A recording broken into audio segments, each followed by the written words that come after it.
Zara and Kemdalim stepped into the rooftop restaurant with the kind of confidence that made people turn their heads. At 31, she had built a name for herself in Kigali as one of the youngest and most brilliant architects in the city. Tonight was supposed to be a calm, beautiful evening with her husband, Kamal Mwangi, a rare break from their busy schedules. The warm lights, the soft music, and the city glowing beneath them felt perfect until everything shifted. The moment they were seated, Zara noticed Kamal's sudden stiffness. His eyes kept darting toward the entrance, and she could feel an uneasy energy radiating. Before she could ask what was wrong, the answer appeared on its own. Amara Gichuru, Kamal's ex. She walked in like she owned the entire place. Her heels clicked sharply on the floor. Her dress glittered like she purposely wanted attention, and the smirk on her face grew the moment she spotted them. Zara didn't expect her to come here. No one did. Amara wasn't invited, yet she moved with the confidence of someone who believed she still had a place in Kamal's life. Without hesitation, she walked straight to their table.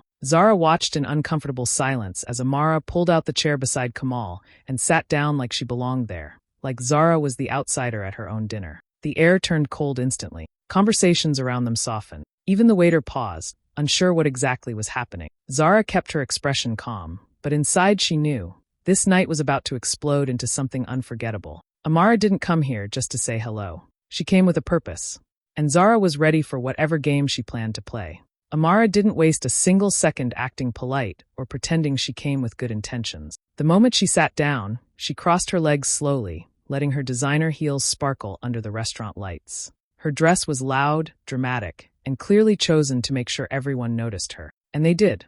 A few guests even turned their heads, whispering behind their glasses as if they already sensed trouble brewing at Zara and Kamal's table. Zara watched quietly, her face calm but her mind completely alert. She had seen women like Amara before. Women who loved creating scenes, women who loved attention, women who thought they could walk into any room and own it. Amara leaned back in her chair like she was on a throne, brushing a manicured hand through her long hair and smiling at Kamal with a confidence that didn't match the situation at all. Kamal tried to pull his arm away subtly, but Amara was faster. She placed her perfectly polished hand right on his forearm, holding it lightly yet firmly, like she was claiming something that wasn't hers. The look on Kamal's face was a mix of panic and guilt, which told Zara everything she needed to know. Amara came prepared, and Kamal knew something she didn't. Or at least, he thought she didn't. Zara's heart thumped once hard, but she controlled her breath. Losing her cool now would only feed Amara's ego, and Zara was not giving her that satisfaction. She simply adjusted her napkin, lifted her glass, and took a sip of water as if nothing unusual was happening. But inside, she was studying every movement, every expression, every word. Amara leaned in closer to Kamal, lowering her voice but making sure Zara could still hear. She wanted drama. She wanted an audience. "Kamal," she said with a slow, sugary tone, "I didn't come here by accident. I have a special offer." The way she said special offer made the table feel colder. Even the waiter who was walking past slowed down, pretending to fix something on his tray just to stay within earshot. Zara felt her chest tighten slightly, but on the outside she remained composed. She folded her hands neatly on the table, her posture calm and strong. She wasn't afraid of whatever Amara was trying to pull. She was simply waiting to see how foolish the woman was willing to make herself look. Amara, meanwhile, lifted her chin proudly, her expensive earrings swaying. She looked at Zara with a smug, challenging expression, as if waiting for Zara to break, to snap, to show weakness. But Zara didn't give her that reaction, not even a flinch. In fact, Zara slightly smiled, just enough to confuse Amara. That one small smile made Amara blink. For a split second, she lost her fake confidence. She didn't expect Zara to be this calm, this unbothered. She wanted chaos. She expected Zara to shake or cry or raise her voice. Instead, Zara seemed almost amused. And that alone made Amara more determined to deliver whatever shocking move she had planned next. Zara didn't know the exact words that were coming, but she could feel it. A storm was about to hit this table, and she was ready to face it without even lifting her voice. The moment Amara opened her mouth again, the whole restaurant seemed to lean in. The soft music kept playing, but suddenly it felt too slow, too quiet, like even the speakers were waiting to hear what she would say. Amara straightened her back, placed a hand on Kamal's arm again, and spoke loudly enough for half the rooftop to hear her. "Kamal," she said dramatically, pausing just long enough to make the moment theatrical. "I can give you the baby Zara never could." Her words sliced through the air like a knife. The nearby tables fell silent instantly. A couple at the next table turned their heads. A waiter carrying cocktails froze so suddenly one of the glasses nearly tipped. Someone gasped. Someone else whispered, "What did she just say?" But Zara, Zara didn't move. Inside, her heart felt like it had stopped for a second. It was the kind of blow meant to shatter a woman, meant to humiliate her, meant to drag her dignity through the floor. But instead of reacting, Zara kept her eyes steady. Her fingers tightened slightly around her napkin, but she forced her breathing to stay even. She didn't flinch, didn't speak, didn't give Amara the satisfaction of seeing her break. Her silence was powerful. Amara noticed it and looked almost confused for a moment, but then she pushed her chin up proudly, thinking she had won. She leaned back, confident, like she had just delivered the final blow in a fight no one asked for. Meanwhile, Kamal looked like his entire soul had left his body. His face turned pale, then red, then pale again. His mouth opened, then closed, then opened again, like he wanted to say something but didn't know what would save him. Guilt flooded his expression. Fear sat in his eyes. He couldn't even look at Zara. Every time his eyes drifted toward her, he looked away quickly, ashamed. "Kamal, say something," Amara pushed, still loud, still smug, still sure that everyone was watching her moment of victory. And they were. Everyone was staring at her, but not with admiration. With disbelief. With judgment. With disgust. Zara saw it clearly on their faces. No one thought Amara was classy or bold. They thought she was cruel. Amara didn't care. She kept going. "I know what you want," she continued, pretending to speak sweetly to Kamal. "A real family. A child. A future you can't get with." She didn't finish because Kamal suddenly snapped. "Amara, stop." His voice was low but firm. His hands were shaking. "This is not the place." "Oh, please," Amara said, rolling her eyes loudly enough that the gesture felt audible. "Everyone here knows the truth. Zara can't." Zara finally looked straight at her. Not with anger. Not with tears. Just a calm, cold stare that made Amara stop mid-sentence. That stare was enough to silence her. Zara didn't say a single word, and yet she had already won that moment. Her composure, her control, her quiet strength. It shook Amara more than any insult could have. Kamal's voice trembled. "Zara, I." But she didn't look at him. She didn't need to. She was already thinking ahead, already planning, already understanding that this moment, this cruel, messy scene, was about to backfire in a way Amara never expected. Because Zara wasn't just calm. She was preparing for a revenge so silent, so elegant, it would end both Kamal and Amara without her raising her voice even once. Zara sat there quietly, her face calm and unreadable, but inside her mind was miles ahead of everything happening at that table. This moment, this drama, this public humiliation, it wasn't catching her by surprise. Not even a little. Because Zara already knew the truth long before Amara walked into the restaurant in her shiny dress, pretending to be superior. She had known for weeks. It started one evening when Kamal left his laptop open on their living room couch. He almost never forgot to close it, but that night he rushed out for a late-night meeting and didn't notice. Zara wasn't the type of wife who snooped. She respected privacy. But when she walked past and saw Amara's name glowing on the screen, her heart dropped. For a moment, she just stood there, not touching anything, staring at the notification like it was a bad dream. Then, slowly, she sat down and opened the messages. Kamal wasn't just talking to Amara. He was flirting, venting, complaining, acting like a victim. He spoke about Zara as if she was the problem, as if he deserved better, as if he was trapped. Amara, of course, played along, encouraging him, trying to pull him back into her life. Every message was a punch to the chest, but Zara didn't cry. She didn't confront him. She didn't scream. She simply read everything carefully, quietly, and saved the screenshots. She wasn't a woman who reacted without thinking. She was a woman who planned. But the messages weren't the worst part. What truly shattered her trust was what she discovered next. For months, Kamal had been telling people, privately of course, that Zara might be infertile. That he wanted kids, but she couldn't give him one. That he was suffering in silence.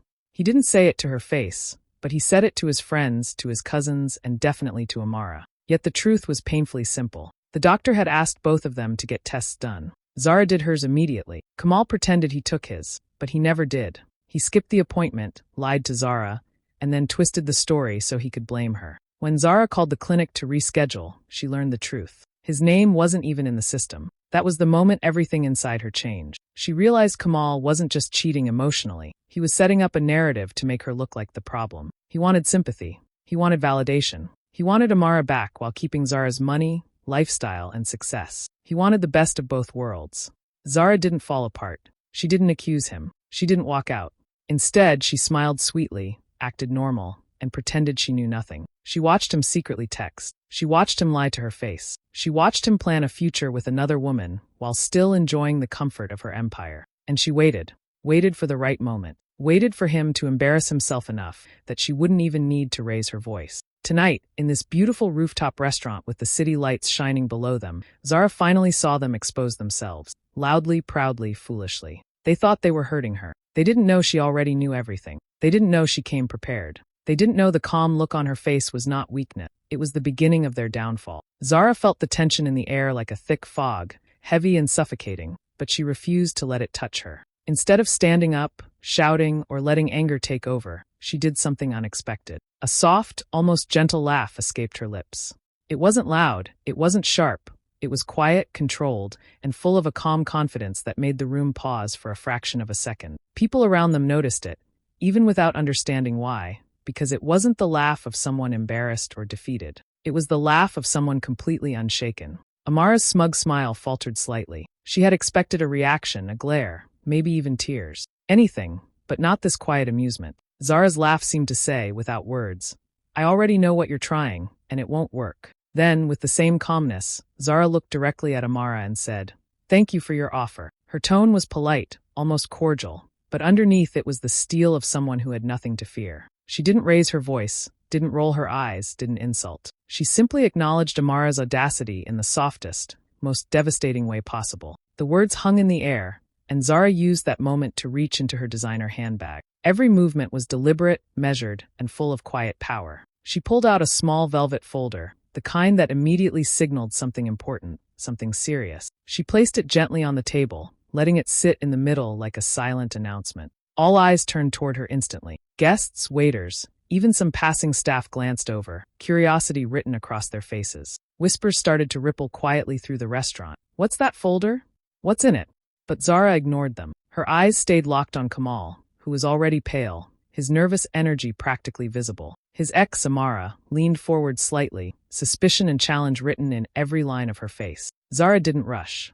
She didn't panic. She simply smiled, just enough to confuse, just enough to unnerve, just enough to let them know that she was in full control. That smile was more dangerous than any shouting match, more powerful than any angry retort. It said, "I am calm. I am ready. And you have no idea what's coming next." The velvet folder seemed to grow bigger in everyone's imagination as they waited. People started exchanging glances, sensing a twist coming. Even the restaurant manager, who had been busy checking the table settings, paused and looked over, sensing a scene unfolding that would be remembered long after tonight. Zara's calmness was intoxicating. Her quiet confidence made the room shift subtly. Amara's boldness, her drama, her carefully staged gestures, they all began to feel small, almost foolish. In that moment, Zara wasn't reacting. She was controlling the narrative, letting the tension build, letting everyone wait, letting the suspense grow. And the best part, Zara didn't have to say a word about what she had planned next. The folder alone, combined with that serene, knowing smile, was enough to let everyone in the restaurant know. Something big was about to happen, and Zara was about to turn the tables completely. Zara opened the small velvet folder slowly, deliberately, letting the soft rustle of the papers echo just enough to draw everyone's attention. Her hands were steady, her calm smile never wavering. Amara leaned in, curious and slightly annoyed, like she couldn't believe Zara could stay so composed after the humiliating scene she had caused. Kamal, on the other hand, was pale. Sweat beaded at his temple as he realized this was no ordinary folder. "Since we're all here and being honest," Zara began, her voice soft but carrying perfectly across the table, "I think it's time everyone knows the truth." She slid a stack of papers across to Kamal. "These are the legal documents for your company, Kamal. The business you've been running, the company you've been bragging about, every single cent of it came from." Amara's eyes widened. She didn't expect this at all. She had assumed Kamal owned everything, that he controlled the empire they both paraded about on social media. But the documents on the table told a different story. Zara continued, "I personally invested $2.4 million from my inheritance into your company. That money, every bit of it, makes me the legal owner. You have zero ownership. None. Not a share. Not a say. Legally, you cannot touch a single dollar without my approval." Gasps floated through the restaurant. A couple of nearby guests turned to look, whispers spreading like wildfire. Even the manager paused mid-step, sensing the tension. Kamal's mouth opened, then closed, then opened again. He tried to reach for the papers, but Zara moved them just slightly out of his reach, her calmness almost cruel in its precision. "But wait, there's more," she said. "The contract clearly states that any attempt to cheat, lie, or hide assets immediately transfers all profits and ownership to me. Every deal you make, every penny you earn, it's legally mine if you betray the trust one placed in you." Amara's confident smirk faltered. She looked from the papers to Kamal, confusion and disbelief flashing across her face. The glamorous act of superiority that had carried her into the restaurant crumbled under the weight of Zara's quiet authority. Kamal was shaking now, fumbling with his hands, trying to think of something to say. "Zara, you can't," he stammered, but no words could undo what was written in black and white. The ink on those documents had more power than his excuses, his lies, or Amara's manipulations. Zara leaned back slightly, giving him a look that was calm but absolute. "I suggest you read it carefully, Kamal. Every detail protects me and ensures that your betrayal, should you attempt it again, benefits only me. Not you. Not anyone else. Me." The restaurant was silent now, the soft hum of the city outside the windows the only background noise. Every guest at nearby tables could feel the intensity, the shift of power. Amara's face had drained of color. Kamal's ego, so carefully built over the years, was collapsing right in front of him. Zara didn't raise her voice. She didn't yell. She simply sat there, letting the truth, her truth, speak for itself. And in that moment, the quiet, composed woman at the table wasn't just winning. She was finishing Kamal in the most elegant, devastating way possible. Zara held the contract in her hands, the smooth paper cool against her fingers, and began reading aloud in a calm, measured voice. Each word she spoke carried weight, clarity, and a quiet power that made the atmosphere around the table crackle with tension. "Kamal Mwangi," she started. "This document confirms that the sum of $2.4 million invested in your company comes entirely from my inheritance. This company is legally mine. You have no ownership, no claim, and any profits generated remain fully under my control." The nearby guests, initially whispering among themselves, went completely silent. One by one, they turned their heads toward the table, unable to ignore the scene unfolding before. A waiter who had just walked past froze mid-step, holding a tray of wine glasses, as if he had suddenly discovered invisible strings suspending them. The sound of silverware clinking against plates slowed, the soft hum of conversation quieting to a near whisper. Everyone could sense that something monumental was happening. Amara's face drained of color. The confident, poised woman who had strutted into the restaurant like a queen now looked shocked, confused, and suddenly very small. Her lips parted slightly, but no words came out. She opened her mouth, tried to say something, but her voice faltered. She looked at Kamal, hoping for rescue, for a reaction, for something to save her from this public unraveling, but there was nothing. Kamal's own expression mirrored panic and disbelief. He sat frozen, his hands gripping the table edge, realizing in that moment that all his lies, his manipulations, and his carefully built image of control were unraveling in front of everyone. The words on the contract, words he had once casually signed, were now weaponized by the one person he had underestimated the most, Zara. Even the restaurant manager, busy just moments ago with reservations and table setups, stopped in his tracks. He stood behind the bar, a hand on the counter, eyes fixed on the unfolding drama. He wasn't eavesdropping, he was witnessing something extraordinary, a public confrontation that didn't require shouting or screaming, yet held more tension than a full-scale argument. Whispers spread across the room like wildfire. "Did she just say the company is hers?" one guest murmured to another. "All that money, and she owns it?"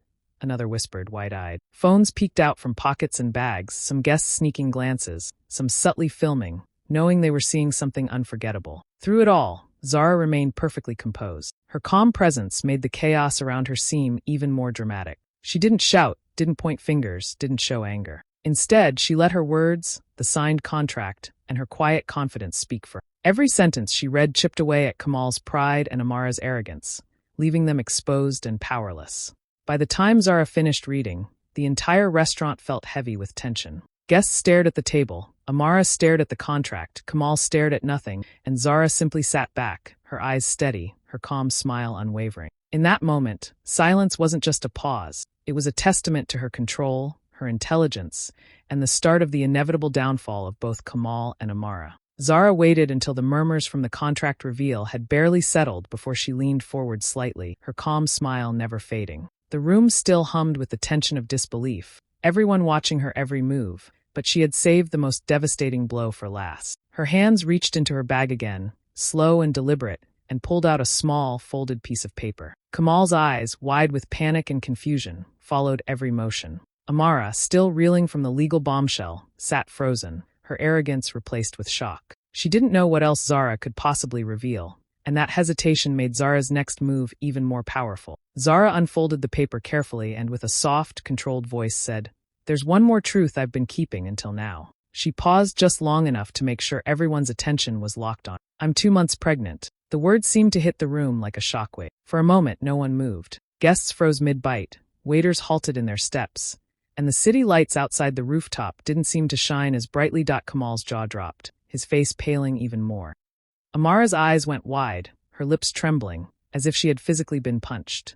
Zara reached into her bag one last time and pulled out the ultrasound photo. She slid it across the table toward Kamal. The photo, crisp and clear, left no room for doubt. Zara was expecting their child, a child Kamal had tried to manipulate, a child that proved his lies and his schemes were worthless. Kamal's hands shook as he picked up the photo, staring at it like he couldn't believe what he was seeing. "Zara, he began, his voice faltering. The words died on his lips because there was nothing he could say to undo the truth. Every lie he had told, every secret he had kept, every plan he had hatched, it was all irrelevant now. Amara, who had come in thinking she could humiliate Zara, now felt the full weight of her own foolishness. Her carefully crafted image of superiority crumbled completely. Her expensive dress, her confident posture, even her words of mockery, they meant nothing. Humiliation washed over her, raw and undeniable. She didn't argue, didn't protest, didn't try to salvage anything. She simply stood up, her face a mixture of shame and anger, and stormed out of the restaurant,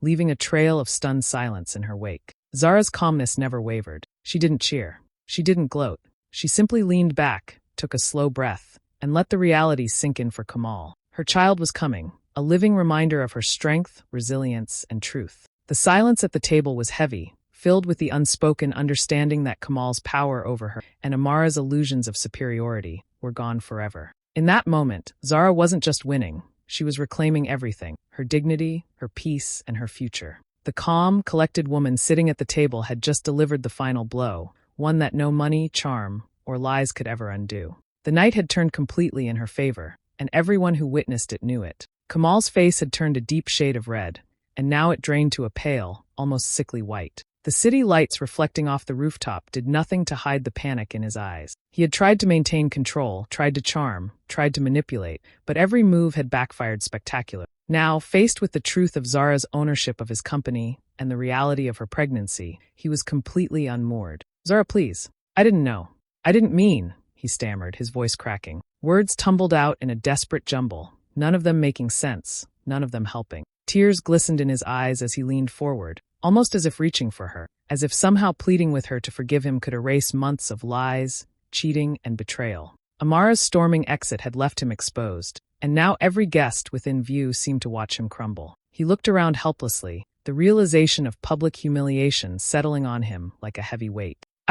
I love you, Zara. I made mistakes, but please don't do this," he begged, his hands trembling. Zara's expression, as always, remained calm. Her eyes held a cold, clear certainty, a quiet power that made Kamal's words sound hollow and childish. She didn't flinch.